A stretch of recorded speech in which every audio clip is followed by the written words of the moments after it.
He does seem like he's really, really far away. We must be really small. Yes. Unless he's got one of those massive lenses. Yeah. He's probably right on us with the lens. Yeah. All right. Yeah. It's cool. I'm not gonna do that.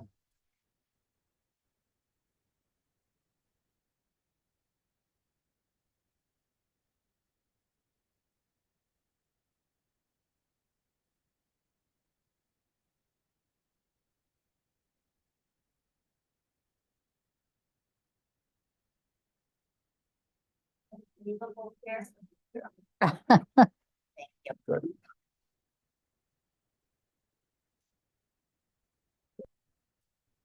Your paparazzi.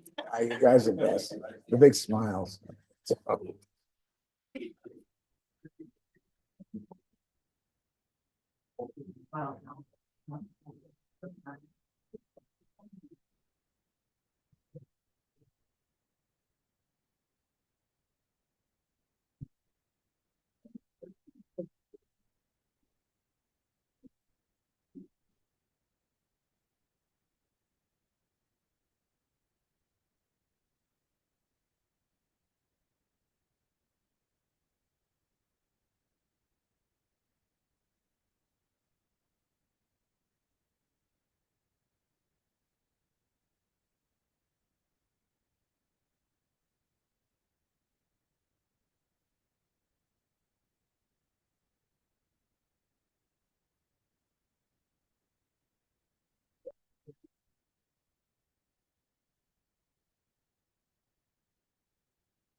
Ready to start. We got a couple more minutes. Okay. Wait.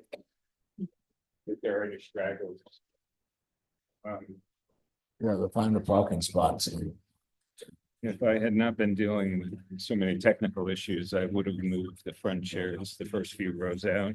Since I have to shoot from so far back, I don't see all of both of you. You want, So what I'm gonna do is I'm gonna pull this table back just a hair, and I'm gonna have you both, I'll move your chairs in just an inch. Yep. Okay.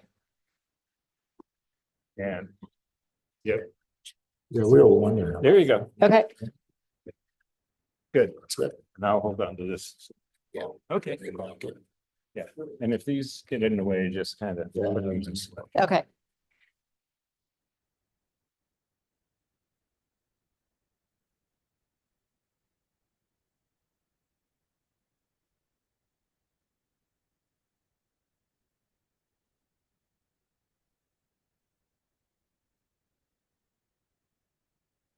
It seems like you know half the people here.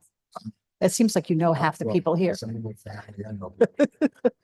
I love this.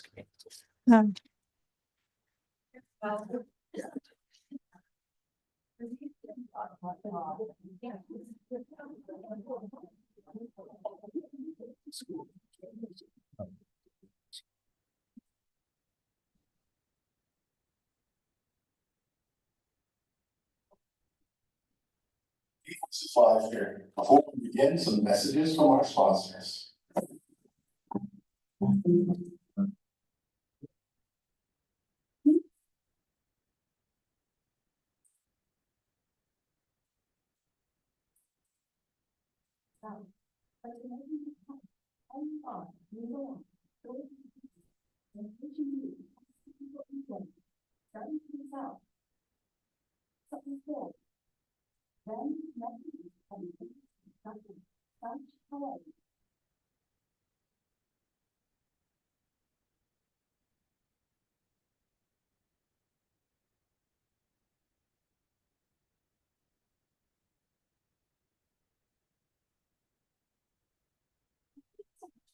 Here tonight. My name is Allison McCann, and I'm with the Maine Trust for Local News.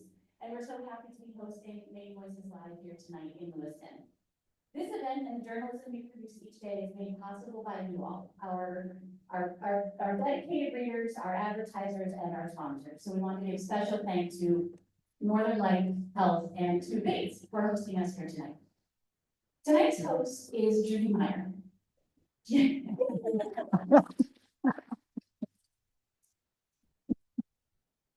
we can tell you this, Judy is the executive editor of the Sun Journal, the Kennebec Journal, the Morning Sentinel, all part of the Maine Trust for Local News. She serves as president of the Maine Freedom of Information Coalition and is a member of the Right to Know Advisory Committee to the legislature. A journalist since 1990 and former editorial page editor for the Sun Journal, she was named Maine's Journalist of the Year in 2003. She serves on the New England newspaper and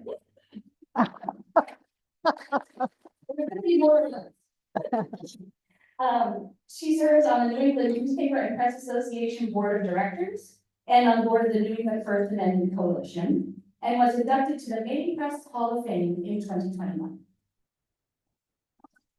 Thank you. And our next tonight is Charlie Hewitt, a Maine-based painter, printmaker, sculptor, and public artist. His latest and most popular work is the Hopeful Project, a multi-state initiative featuring highly visible art that connects communities to a common message of optimism and positivity. Something that I really appreciate. Hewitt has had his work exhibited in galleries and museums since the early 1970s, but he's never had the kind of exposure he's had since 2019, when he was commissioned to install the Hopeful sculpture atop a building in Portland. Hewitt has created installations across 7 states at dozens of sites, both public and private. Please welcome Judy and Charlie. Thank you. And thank you, Charlie. It's so lovely to have you here in the city of your birth tonight. Yeah. It's really pleasure. wonderful. Lewiston loves you. Anytime. I'm here anytime. As people know, I'm sometimes up here just for a cheeseburger. I like it. So you've said your early years here growing up here influenced your art, and we just described you as a painter, a printmaker, a sculptor, and a public artist. How would you describe your art and how Lewiston influenced that? I don't think it influenced my art. Like I found a vision here and started painting factories. What it gave me, what I learned here was a work ethic, and a commitment to dream. My family were dreamers. They came down those rivers to work here to make a better life, a better community, a better town. And I lived in a tenement with aunts and uncles who worked in shoe shops and mills and factories. And they were all aspirational. Their work ethic was their idea of like, and when they saw me draw, that became a manifestation of something wonderful. It was the first of the both everybody in the family at that time who got accepted into college because I played football, so that was a big deal. And I'll tell a little story. Absolutely. Okay, That's why we're here. story. So I decided I didn't want to go to college. I was going to go to California and collect sea cucumbers. I'd read Cannery Row. So I wanted to be like, hang out with the paisanos and be really cool. And I figured I could go to Monterey.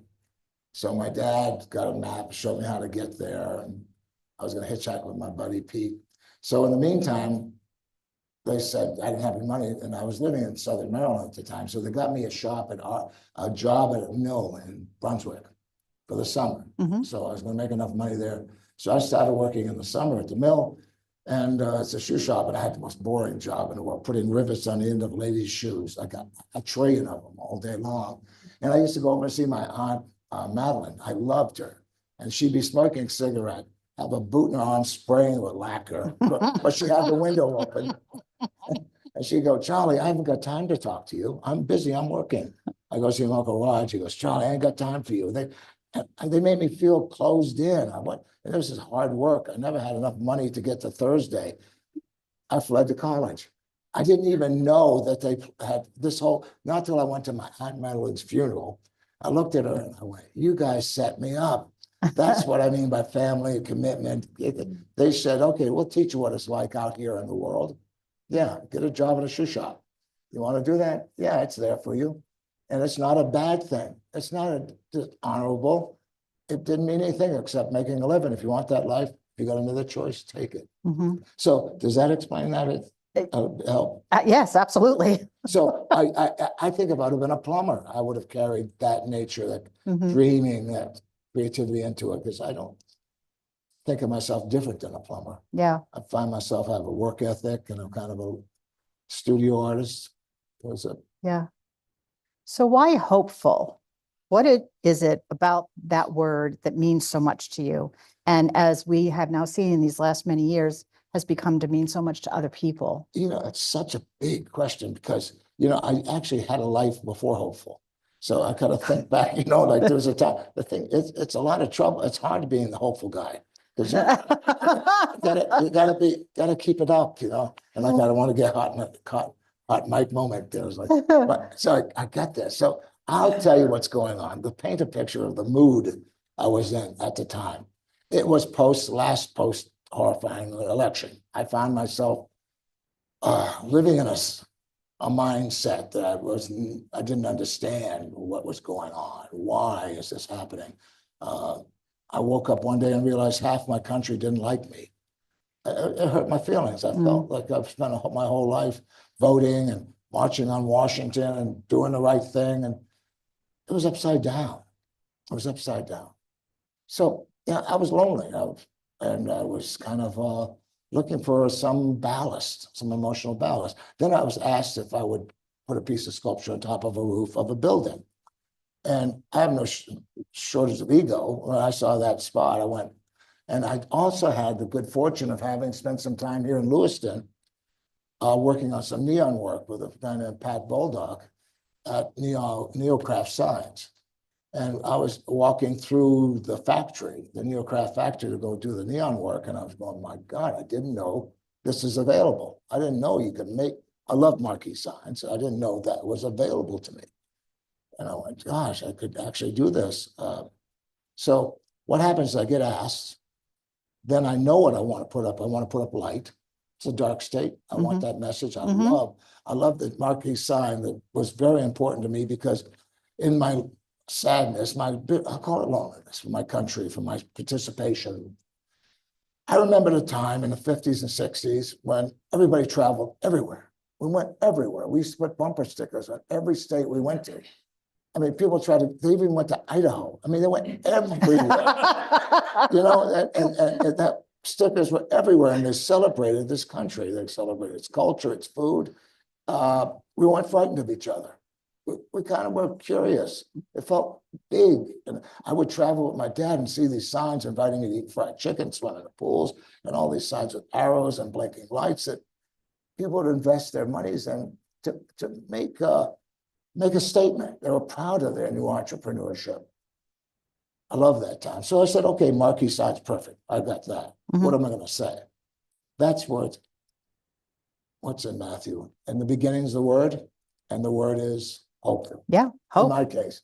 Yeah. I said, I'm going to take something that this intellectual, liberal, overreading, and NPR guys got to shake loose. I'm going to take something really simple and challenge myself.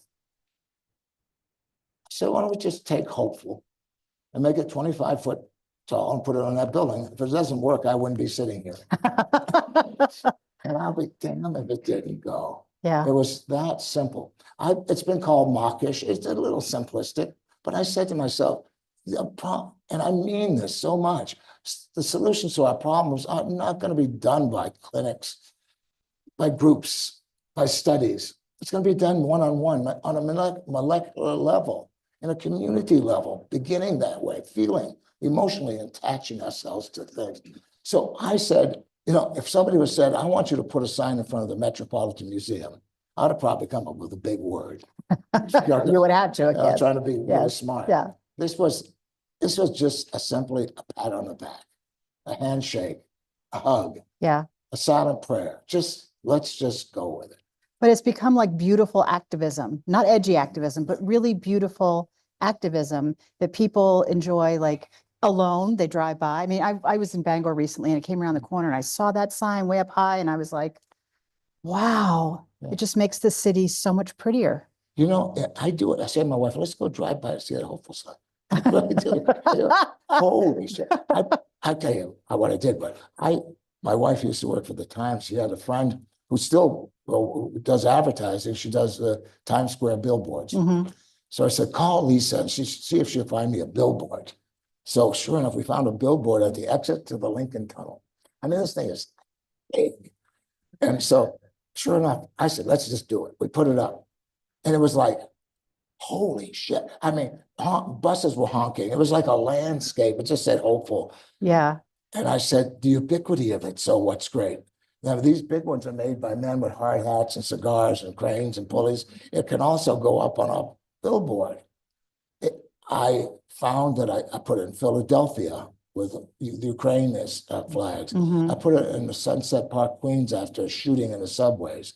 Put it in the Bronx where there was some homeless situation. So it has an ubiquity to it that can move around. It's the word itself doesn't have to be sculptural. It's just the word. Some people get moved just by a pin, a bumper sticker. Yeah. It's just really amazing, I know. So that we've seen the hopeful signs go up in towns and in cities where something tragic or sad has happened. There, a lot of them went up during the COVID years. In Maryland, I think there was one that went up in the COVID years. Yeah. You gave one to CMMC after the shooting here in 2023. You sent one to Ukraine, and now Hollowell is the latest installment in honor of, well, not honor, but in recognition of the damage from the flood. So is that part of the healing, the hopeful healing, where do towns have to go through some kind of turmoil to Yeah. be chosen? We will anyway, won't we? Because we're human beings, things happen. Yeah. I mean, let's talk Lewiston. What happened to Lewiston was the fact that the community of the whole state, nation reached out. Yeah. And that's the connector. That's the cinch, that weave that gets rent apart with all our kind of anger and our fear of each other. Those things, fabrics fray. Things can pull it together. And I think the cinching up of people's care and feelings for each other. So hopefuls turn into a thread in that fabric, Mhm. something in the weave. It's an old flag now. It's only 5 years old. And it's been through 2 national elections, the COVID, horrible events happen here in Lewiston. It's in the Ukraine. It's happened in people's lives in unspeakable ways that they happen in their own daily drama. And they gravitate towards that sign, and they'll send me a message, and it's humbling to find that it doesn't take much to care. It Yeah. doesn't really take Yeah. a lot more than just, I see you. Do you hear from a lot of people with their personal stories? Oh yeah, quite often. Sometimes it's, yeah. I'm a good natured soul. I mean, I get life and I like it. Sometimes it's overwhelming for me because I'm a studio artist. I really paint all day by myself. Mhm. I work out relationships to orange and greens and stuff. This has changed my life. This has jumped me out of another space. But I'm so happy to have the range of the size of my community means a lot to me. Yeah. Like the friends I've made. Yeah. Yeah. I live in Auburn, so I come over the Longley Bridge when I come into Lewiston. And it's the only time I'm happy to sit in traffic because I can see the sign, So, you know? And on some days it means different things to me. And I look around at the other people in cars and I wonder, why aren't you looking at that sign? It means everything. yeah, but you know, it's kind of nice that it's just there. I Yeah. like the fact that it's just lit up in Rumford right now. Yeah. Just the fact that it's there. Sometimes it's like living with somebody you love. It just sometimes I see you across the room and you're acknowledged by it. It's just being there. It's just the light of it, the there. Yeah. I think that's a lot. I don't want it to, and then somebody will drive by and they'll text me and say, I was on my way to a drink and I decided to go to a meeting. Oh, wow. I mean, things like happen a lot. I was in town with my son, and I'm from Bangor, and I shouldn't be in Portland with my son. The only reason we go to there is because of the hospitals. I saw the sign. That's really touching that people react in their own personal ways and ways that you may never even learn about. And it's changing people's lives. Yeah, and that's for me as an artist, that's pretty compelling. Yeah. But as an artist activist, it really makes me feel good. Yeah. Because I've always voted. I mean, I've always been political. I've always donated, but I've never had this relationship I have to a community now. It's stunning. Yeah. Because I have kept myself neutral with it, non-political. I don't make a bias out of it. I just say we're all entitled to that message. Yeah. So there's a lot of logistics involved. There's the fabrication, there's the planning, there's the invitations. Have there been challenges along the way to this or has it all been very uplifting for you? That's- No, it's been kind of fun. I mean, there's money involved, so that's always. That's, yeah, of course. So that requires an ask. And I try to keep myself from the ask. So there's always people in the community willing to do that. And they stretch, and by asking, people participate and feel closer to it. Sometimes it's a gift because it has to be. But sometimes the building department said it's a sign and you can't put it up. And I've learned the most important thing I've learned is never, ever overlook anybody's concern. I go to every one of the meetings and I don't say things like, well, mister, white men on a horse is the old statue. There's a new image for statues. I say, no, let's talk about it. And I found the two communities, and one was in Maryland, it almost didn't happen. By going and speaking to the city council and talking about it straight up, I get advocates for it rather than, so I've been trying to actually take that attitude with hopeful when I go to public meetings, because I can be scurrilous too. I like being a little going up and telling people things, but I won't do it with this. Yeah. Because I was told by, but somebody told me, don't do that, Charlie. Yeah. It doesn't deserve that. Yeah. That kind of. So communities have needs that we've met before, and you have plumbing, electrical inspections. So I go through those, but I work with an amazing company called Neocraft Signs.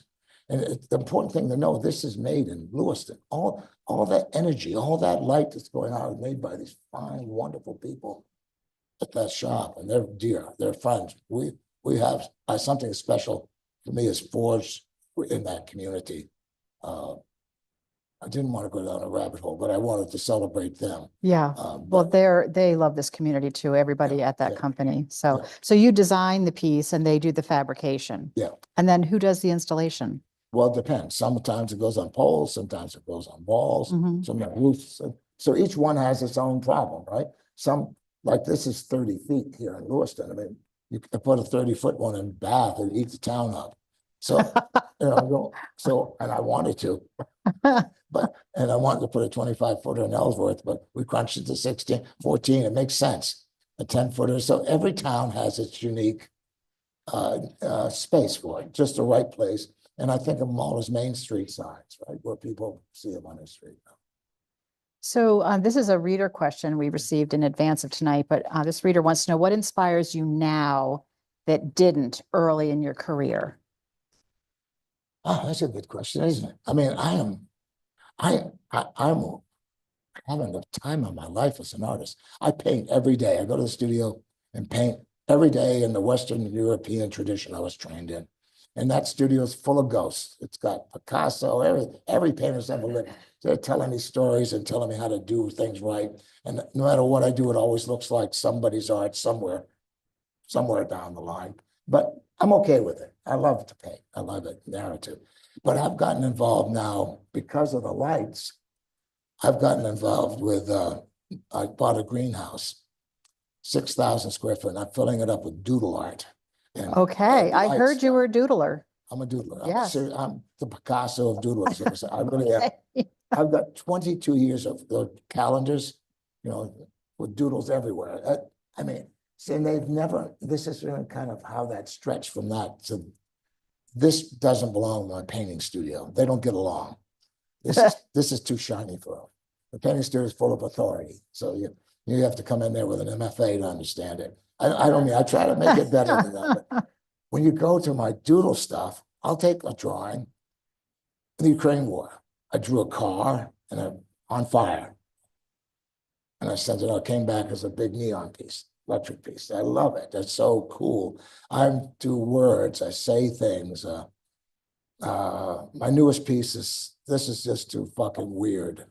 Okay. So it's all in words, it's like gonna go on a wall.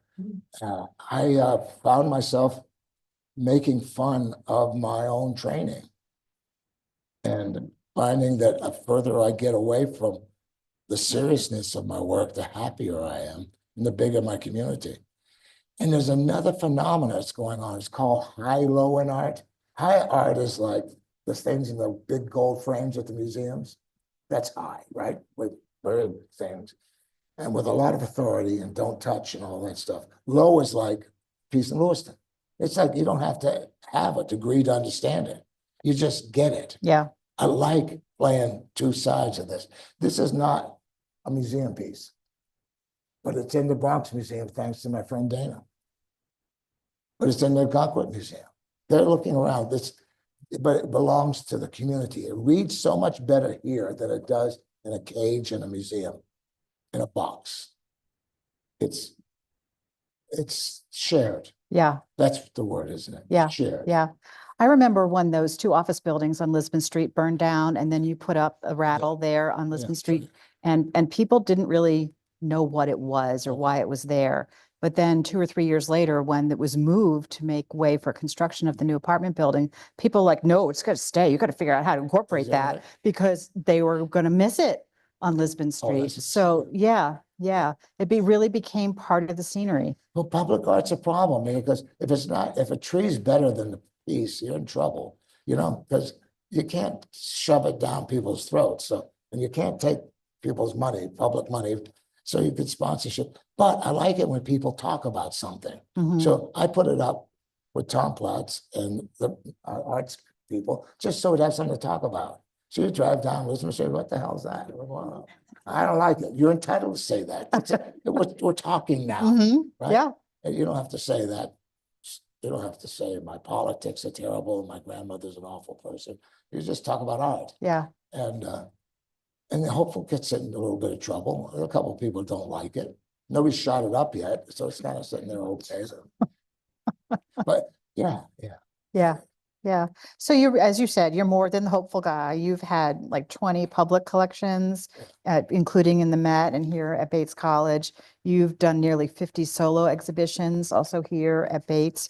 Do you want to talk about some of your other art? We talked earlier about the Muhammad Ali statue that you're Yeah. working on for Yeah. Lewiston. Well, let's take a look at it this way. I had decided at one point, I'll try to be quick. I came back from 42 years in New York City, returned to Maine, raised a family. And I didn't know I lived in a tough town that I didn't even know Lewiston was a problem. So I started hearing from, Southern Maine, and Southern Maine's carpeted, they got it all covered, and they don't understand these river towns. And I didn't like that, what they were saying. And then the fires started happening in the factories. Mm. And somebody said to me, the nerve, I never forget, what are your people doing up there? Oh, well, I'd be damn, huh? How about that comment? So I started driving up and I would go up when a fire would happen, and I'd go sit on the stoop across from the building one time. I'm sitting there with this gentleman who's got smoking a cigarette, his hands are gnarly. He's probably 20 years younger than me and looks older, and he's put a life in. We're trying to talk about what's going on. So I started thinking, this about the treasure I felt, the joy I feel in this community. And if I said to myself, if I deglobalize this community, what's here? What's on the street? What shiny things that other people overlooked? And I said, I'll do something. I'll put up a piece of sculpture like I put up in the High Line. I'll start with a public piece. That's me. And then there's Marsden Hartley, and Marsden Hartley wrote a great book called Andrew Scoggin, Book of Poetry. So I reprinted the book and illustrated it. So I did my Hartley book. These are small things, but I'm doing for myself. And then Muhammad Ali fought here at that point 50 years ago. So I said, I'm gonna make a movie about Muhammad Ali's fight. And we did it in 3 months because it had to be told. A major civil rights event happened here in this town that just has to be told and retold and retold. Because in truth, the spirit of that is the spirit of Lewiston. These young, courageous men who are boxing their way out of trauma, racial trauma, like this racial trauma my grandparents felt when the KKK burned a cross here and told them they weren't welcome, that they were other, that you can't go away, you can't get out of here, you got to stay. So this great story here. So I said, that's another great story. The third story is I come up with New York Craft Sign, I become Charlie Hewitt. Who would have thought?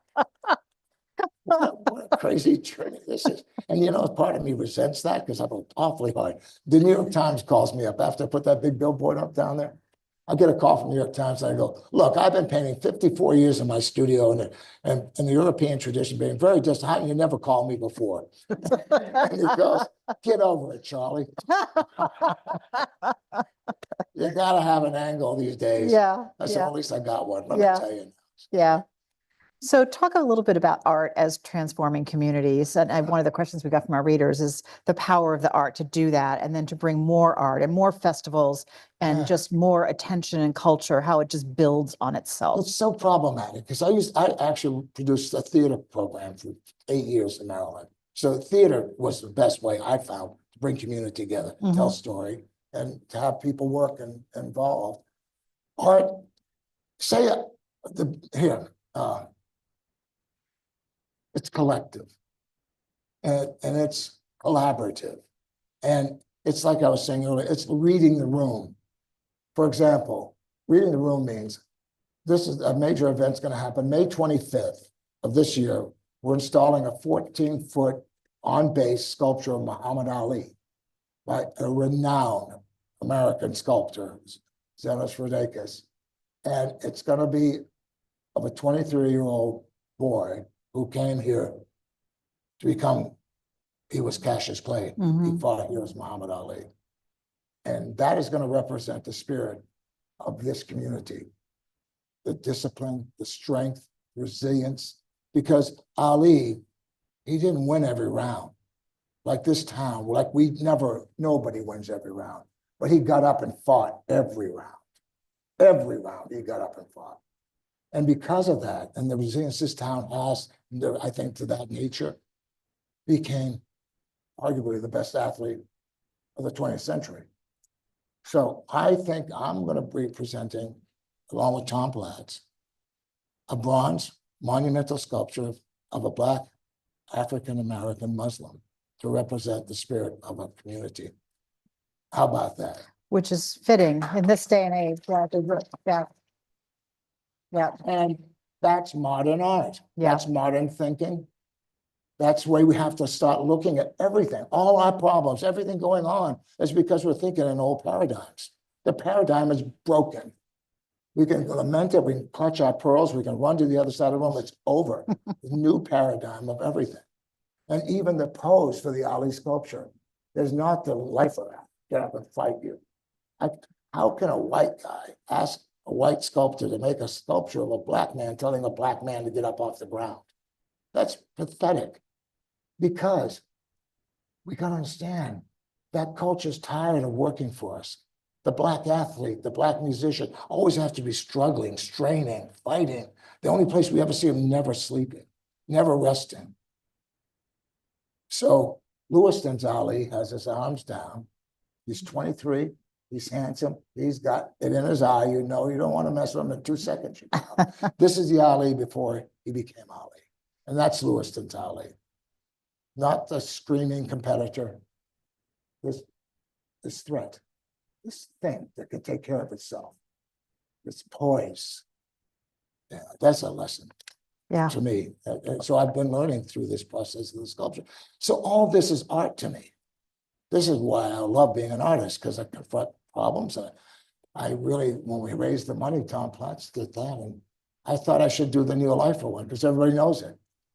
You know which one I'm talking about? The Ali with his fist. It's ubiquitous. It's pop art. We're not pop art anymore. Like I said, everything's rushed and got to be done again. So I'm kind of happy that I feel good about this one. Yeah. When are you expecting the installation for that? It's going to be installed May 25th of this year. Oh, this year. Oh, that's Oh, yeah. wonderful. It's in the foundry being cast right now. Jesus, we got to get some. I got to get some energy. Anybody knows anybody who knows anybody? We need some help for publicity. It's a great project. It's going to be a spectacular opening.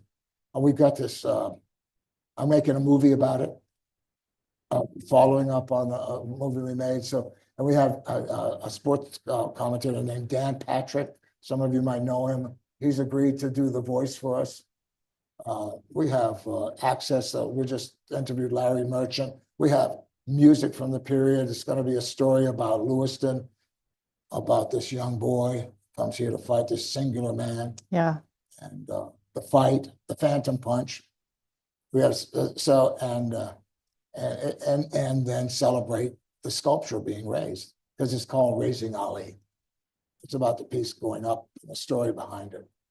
So I think it's significant for us, all of us, to keep our histories, our stories, Yes. more than histories. Yeah. History's going by storytelling. Yeah. Storytelling over and over again. Telling my Meyer prepares stories, talk about the factory stories, talk about our stories, talk about the Lisbon Street when all the show, you could hear the French music coming out of the bars. Talk about Saturday afternoons and that kind of rhythm. That living history living pieces. history Yeah. pieces. Yeah. Yeah. So the Hopeful Project is from Maine to Maryland right now. Is there hope that you will just keep creeping across the country? I tell you right now, well, I'm talking with the National Cathedral now about Hopeful. They want to put it on the building, On the Well, cathedral? on the cathedral, but I don't think, they're excited about it. I don't know, we'll see. I mean, we're gonna talk soon, so that is amazing. If I've got a family foundation, that's what's been missing, the foundation monies, Mhm. who's interested in putting 3 in DC. One ecumenical, one secular, in a neighborhood like Anacostia, and one political, where people drive by it. And I don't think it's gonna change anybody's mind, but it might elevate something. And it's important to say this, that everybody here has got to understand that this could only be done in Maine. This could only have happened here. This sign was made and incubated for 1.5 years on the roof of that building. Virus came. Then it stayed. It grew into the community. It grew Mhm. inside of the community. They became spokespersons for it. I mean, my voice was not heard. I wouldn't even know. But when I came to where it came to pass, when I decided to pick up the mantle, after going to New York, I realized I had something. So I took the New York advertising and brought it back here and grew it here. I realized that this is a story everybody wants to be a part of. Yeah. And that's gotten easier, a lot more fun. It could go, I just put one in San Francisco at a friend's barn. I think everybody wants one. We're talking about, just talked to Eastport today. I'd love to fill Maine first and tell everybody in the nation that we are a lighthouse. We are a beacon. Oh, that's beautiful. Yeah. Yeah, we're a dark state of humble means, but we are authentic and real. Yeah. And they could take a look at us and maybe heal some of their own problems. Because we see each other here, don't we? We need each other because of these winters. You have to pull over and help each other. We just do that. Yeah. We did have a reader ask if she could buy a hopeful sign for her house. Do you do that? Those are hard things. Have her email me, Okay. Charlie@charliehewitt.com. I'm not a good businessman, but I negotiate these things. It's turned into a nonprofit organization inadvertently, but I do have a profit motive behind some of the pieces, and we try to make them work out. You know, money's not the thing. It's money just lubricates everything. Mm. And it's always been annoying to me. But I do pretty well with it. I like money. I like it a lot. So I make some, Yeah. It's pretty cool about that. And So- that's because I've come from Lewiston. Yeah. I'll be damned if Yes. I'm not gonna, if there's Yeah. a buck to make, I'm gonna make it. Yeah, right? yeah. You know what I'm talking about. So how many signs are there? Wow, there's so many. I mean, there are 28, 32. There's one on a yacht, privately out. I sell out in New York. There's libraries, rehab centers. There's 30, 40, 30 of them. Wow. Yeah. One of our readers wanted to know if there was a pinpoint map of where they all were. We're talking to the Department of Tourism now of creating a Oh. hopeful trail. Now, that would be, the reason I love to do this is because it's something I just did. I just went on the Hopeful World Tour with my friend David Wolf, the designer of the Hopeful, Mm-hmm. and Gary Rubin, a film guy. We got in a car put a rack on the roof and a Hopeful sign, that Hopeful sign with a power pack. We went It was like a Canadian show, just boys on the road. We travel. We started off in Lebanon. We went to Peru, Mexico, Moscow. We went China, Palermo, Paris. Thank God, we drove for 2 days. We drove straight night and day just to get there to film it. So we get to Paris. We take the sign out, put the thing together, put the sign up, go light it up, put it back in the car, and drive to another town. People honk their horns and talk. It's the silliest thing ever. Like, I'm 78 years old and living like a boy. I'm having the greatest time in my own home state, meeting all these wonderful people in Athens, Maine. Who would have thought? You know Athens, Maine? That was so cool. We put one on an ice cooler and out front of a grocery store, and they were going, "What the hell?" It was so good. Because This is a movie you're putting together? yeah, it's going to be a little fun. Okay. And we're going to finish because we missed Madrid. I was so mad at my guide because we drove by it to get to Moscow because it was dark. And how do you got, it's not Madrid, it's Madrid. Madrid, yes. It's yeah. like way the hell over there. Yeah. And we got to go to Calais, which is not Calais, or Calais, we got to Calais. So we're going to end it up by going to these towns and we're mispronouncing it. So it's a fun film. What I'm getting at, there are little treasures all over the place in our lives. Bend over and pick them up. With humor and goodwill and a community spirit, you will have a good time. Yeah, Because we can play a lot in the state. yeah. And you got what I was talking about, right? The world tour, right? So that's what I like. And we went to Lynchburg and did front of the signs, all the arrows going everywhere. Oh, that sounds fun. Oh, it's gonna be fun. Yeah, yeah. So you have been known to say to be hopeful requires action. It requires being part of something bigger than yourself, bigger than ourselves, and we need each other now more than ever. So what can we all do individually and as a collective to maintain hope and take the hopeful action you hope we will? Yeah, you know what's required of me? It's required me to listen. Very simply listen. Not clutch my pearls, not throw mashed potatoes at Uncle George. Just listen. Because we're all in this for a reason. Nobody does things just to be mean. There's a reason behind what's going on.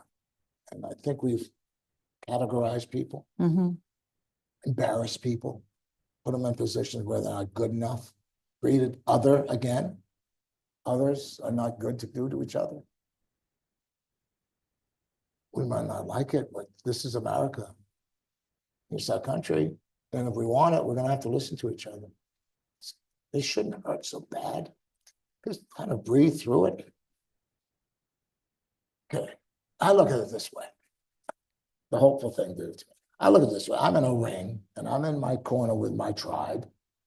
And we've got all our values and our stories, and I'm throwing rocks at the other corner, at their tribe. And what if I just stood up for a minute and just decided to surrender and walked into the light, into the field, and I asked you to come and join me, somebody on the other side. I know there's common ground.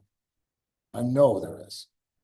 And that's what we have to take apart. Molecularly, love your family, your community, invite people over for supper. If the old lady down the street needs a ride, give her a ride. We'll start with kindness. We'll build it stitch by stitch.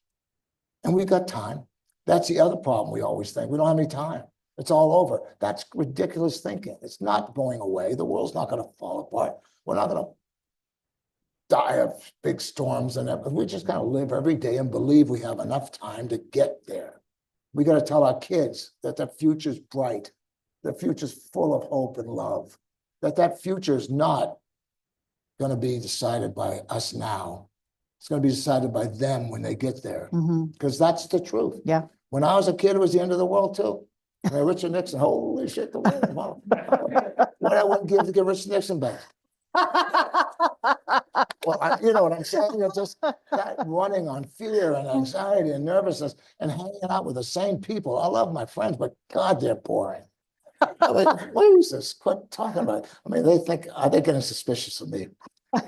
Because I try to figure things out. So I become the MAGA artist. I don't know really. I just kind of thinking like this. In that pool of energy that's out there, the others, there's a Jackson Pollock. There's a Alice Neal, there's a great musician in that too, because that's where all of our creativity has come from, the populace. The Yeah, struggle. yeah. The struggle and bring it out. So we have a culture that's struggling. They're telling us that. They're struggling. They want to be heard and seen. They need access to art, to life, to spirit, to joy, Mhm. to imagination. Epiphany is a Yeah. good word. Yeah, it's a good word. And they don't have to go see this. It's in their towns. It's in their home, their hometowns and main streets. So it's, And like I said, I found a lot of I become Charlie Hewitt because I came to Lewiston to look at fires and I started picking up shiny things on the street. Mhm. And I'm glad you did. me too. Well, we are at a point in the evening where we're going to take some audience questions, and Ashley's got a mic here. So if you have a question, raise your hand and she will come to you. I was Yes. just wondering, was there any particular reason the colors that you picked? Is it just? They're in my palette range, I as an artist, I kind of taste color. I just got a thing. Like the green has to be apple. I wanted it to be bold, striking. And instead of going white, I started off with I've done a number of white ones, just white light. That's where I began. At the beginning, being a little nervous about it. And then now I've gotten color, I'm half French Canadian. I love color. I do. All that white stuff is, so a lot of them are white, but I think this better color.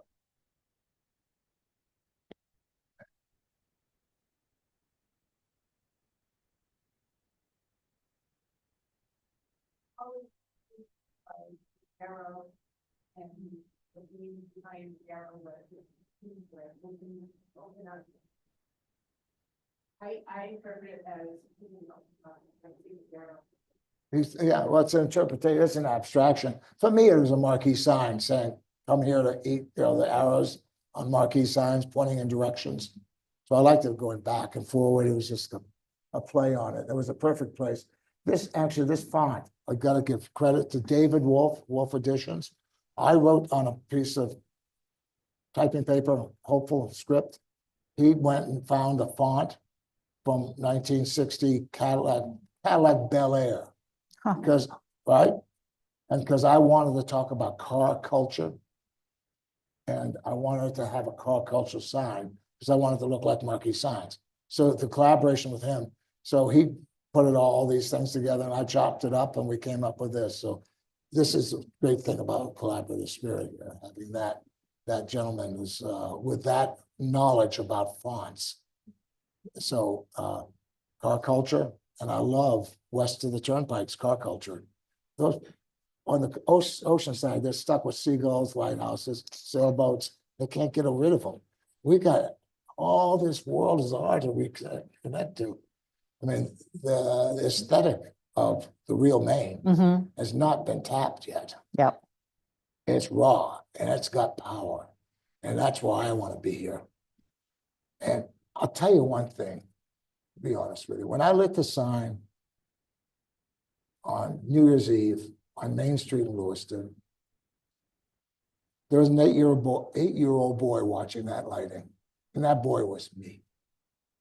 And that boy was fascinated that grown-ups would do something as beautiful as that, as silly as that. Because all we ever did is piece together enough to make it to Thursday.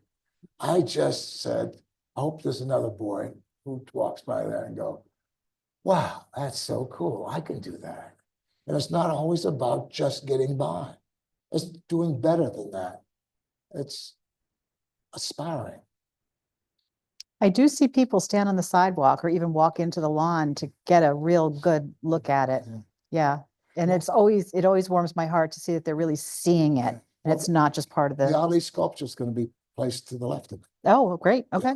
So that whole mill complex is going to become a campus, a trail tying in with the other trail of sculpture. Oh, And so it's in place. It's going to happen. great. That's great. Yeah.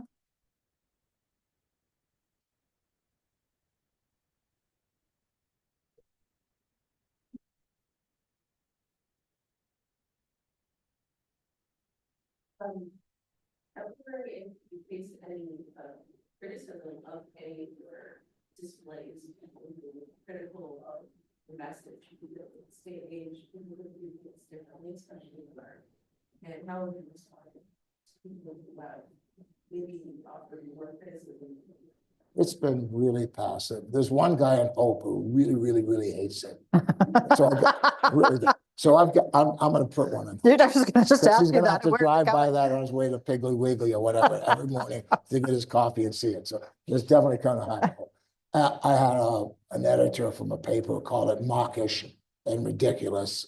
That a word like that could help anybody out because our problems are so big. You have to get a thesaurus to figure out how to solve them. No, it's been good. I actually had the epiphany that I said about, I was speaking in Rumford and a beautiful sign that went up.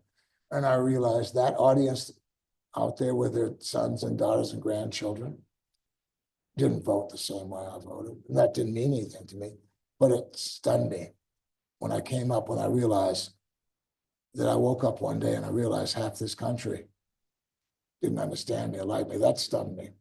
That just stopped me in my tracks. I want to be in this world. I don't want to be on my tribe outside of a line. So, yeah, so it's been great so far. The second part of the question is, do you have any advice for young artists who are struggling to find their own message in their art? Yeah, well, the one thing is look in your communities. I mean, that story about me, I was what, 75, 74, 75. I had been so indoctrinated in Western European tradition of making art exhibitions and drawing, printmaking, that I came up here and found that I was curious about finding something in the community I loved that could be redefining. So you don't have to go far to find it. But one thing you really have to do is you have to really want it. And you have to think, you have to get smart about your emotions. You don't have to get smart like book smart. You just have to be emotionally intelligent. You gotta be receptive. You gotta take a few dings. You gotta try things out that fail. I mean, this one could have been a colossal failure. Can you imagine if I screwed that up at 25 feet on top of a building? I would have been taking the lights out at night. No, so, you know, it's kind of like you get to a point where you just know. Yeah. Do you have a favorite, like the circumstances, how it looks, where it is, just everything about it is perfect? No. Forest Avenue has that turn Mm-hmm. that I like seeing it from an angle. Yeah. Bath has one. They're all equally different. A Bath just put one up where you make a turn, where you kind of see it, catch it. I love the billboards. Oh, that was colossal.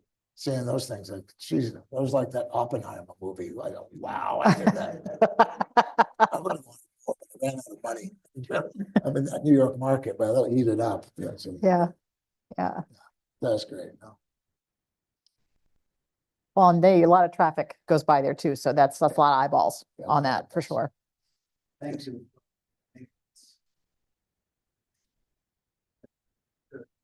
But my question is, about the United Way, that, and are there other places where you buy things that say local? Yeah, that is becoming something I'm working on. I've been shy about marketing, creating. I mean, I've had my trunk full of T-shirts, larges, extra larges, you know, negotiating that kind. I just find it creepy. I can't do it. And I do try, but just now I've created this woman who came who's working with me. We're going to try to set up stuff for foundation work as well as profit, T-shirts, hats, and pins, because people want them. And United Way was starting it, but United Way is not a store. And so I will just get started. So I got some work to do. I've got like I said, it's a part-time job turning into a full. I've got to get a website. I got to get a URL, all that stuff. I mean, I don't even know how my phone works. I mean, I don't know what that is. I got somebody to do that, but I can see communities want to be tied together with seeing it on other things. So if somebody has an idea, if somebody wants product, I can help them find something. But can you imagine me running around with a hopeful hat? I'd look so silly. I mean, I would kill me. Just like, and selling pins. I'm not so sure about that. I think Oh. they would sell. No. Somebody else can do it, and some nonprofit can do it, you know? So I give the JPEG out to do something with. It's just a hard business to make $8, $10, stuff like that. Mm, yeah. Not that I'm against it, because I'm from Lewiston. I mean, believe me, don't believe me, I haven't thought about that. Can you get Love to hear about your football career. my football career? College, where did you go to college? What was your major? I actually started my football career, began here at Walton High School in the 8th grade. And you know something? You know, I had a tough background as a kid, tough time. I had a lot of anger. I was born with one hand. I had some chip on my shoulder. I found that if I go play ball on Saturday, I could do anything I want. And it was fun. I was really good at it. And I really was. I was an athlete. I was surprised, like everything. Sometimes you find out I could run fast and I love to hit people hard. And I got a kick out of it. I didn't mind getting beat up a little bit. So then what happens, then I moved from here, from every little, then I go to Brunswick, play football there. And then I went to 4 high schools. My dad got all of a sudden drafted, boom, boom, boom. And I ended up playing ball in Maryland, which was a bigger league, and I won some trophies there. And I got recruited to a football conference in West Virginia. And that was like, they never say anything like it in your life. Oh, those guys were crazy. I mean, I was really into it for the girls. This was a whole nother league altogether. I was like, God, it was, but it's an education. And they gave me $15 a week. And that paid for liquor and cigarettes. I would say books, but I didn't. And it was rather fun. I met some really interesting characters. And then I told the coach I couldn't. Then I had a real commitment to the, you know, it was time for me to fight in the sexual revolution. And I had to get out there and do my part. And I did a good job. So yeah, football was fun. Yeah, football is great. And anybody plays ball knows what I'm talking about. It's a great task. Other questions? Oh, yeah, the kinds of challenges. I think we sort of wove it in there somehow, but the challenges that you had to deal with in some of these projects, or the people that you had to deal with, Yeah, and how you mostly overcame them. Joan has Yeah. been good natured. Yeah. Mostly, you know, nobody I've been to has said, I don't want this in my community.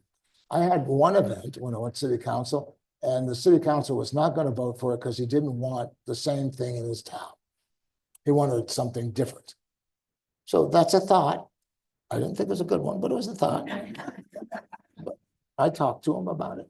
And I talked about bridges and threads and weaves and tying us together again.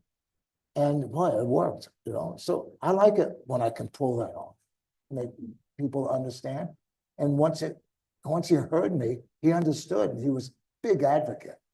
So that's why I have to be careful and not act like an art professor or guy who's seen it all, done it all. I'm not that way anyway, but I don't get defensive about it. I'm gonna put it like that. It doesn't, if you came over and just spit on my painting, I might punch you in the nose. I mean, because that'd be an insult to something. This is a whole different thing. We play with it together in this game here. This is the field I'm talking about. Mhm. Can you get the metaphor of walking into the field, getting out of your corner, just walking out there, daring to be in the light? Let's just do that together and listen to each other. Yeah. I got a crazy Uncle George who sets my hair on fire, but he taught me how to play baseball. He did things for me. So Uncle George we don't throw the potatoes at him. We got to remember those things there. Yeah. What's so special about this project is the sign itself. One sign is beautiful, but the collection, the unity of it all is really, it's just magical Yeah. that you've been able to build this and that people recognize it for what it is. So what gives you the greatest hope right now? My children. Yeah. Because I know this is not their future now. Their future is their own later. You get what I'm saying? This is not it. This is not the end of anything. This is just now. I'm not gonna take my children and put them in this future. That's mine. They've got their own. And being a hopeful guy gives me some creds. Yes, I'm sure it does. It does a little bit. They get it. They know me. You know, I'm an old hippie. I haven't liked anything for 60 years. So this is kind of strange for me to be this way, but it's right underneath, it was underneath the surface anyway. Kind of like Dana smiled. My friends know me this way. And they also know that I gotta be careful with a hot mic. Because I can also take off on things too.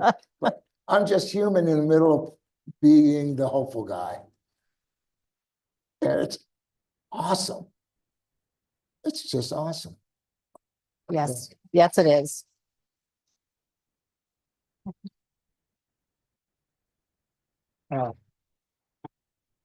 Well, we're, Thank you guys so much for coming out in this weather. yeah, Appreciate it. we're very glad you have a presence in the city. Just really, it's really Well, you have my wonderful. heart too. You know? Yeah, oh, So that's it's like- that's delightful. That's good to know.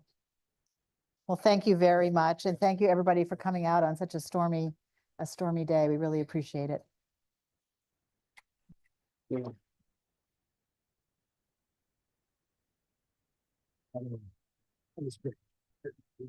I think we did okay. I think we could keep talking for hours. Think so. We found now. Hey, Charlie. You said you needed help.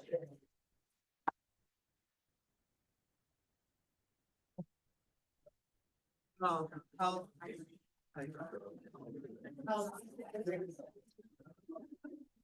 Okay, I needed help.